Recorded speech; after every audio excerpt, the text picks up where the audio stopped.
बॉलीवुड आसी एक दुखद खबर। वरिष्ठ अभिनेता मनोज कुमार देहांत होइछि। से 87 वर्ष बयस मुंबई कोकिलाबेन धीरूभाई अंबानी हॉस्पिटल रे शेष निश्वास त्याग करिसेंति। से तांको फिल्म कैरियर रे अनेक देशप्रेमपूर्ण सिनेमा करथिले।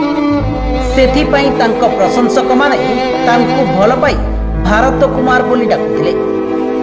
खास करी से क्रांति एवं उपकार भली देशप्रेमपूर्ण चलचित्र पाई प्रसिद्ध थे। मनोज को मृत्यु खबर तांको फैंस को दुखित करिछि। सोशल मीडिया रे समस्ते निज प्रिय कलाकार को नीरव आखि रे विदाय देछथि। वरिष्ठ अभिनेता निधन रे सेलिब्रिटी माने मध्य शोक प्रकाश करिछथि।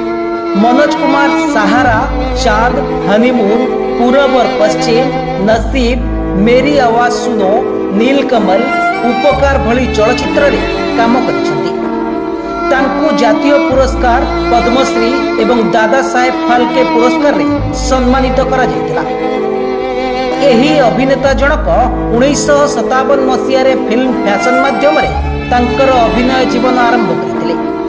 1965 मसीहा तांको कैरियर पई एक बड़ परिवर्तन आनिथिला।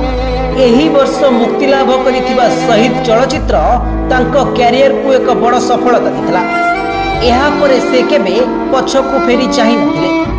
मनोज कुमार को फिल्म गुडी को केवल हिट होई नथला, बरं तांको गीत गुडी को मध्य लोकंक मध्य रे लोकप्रिय होइतला।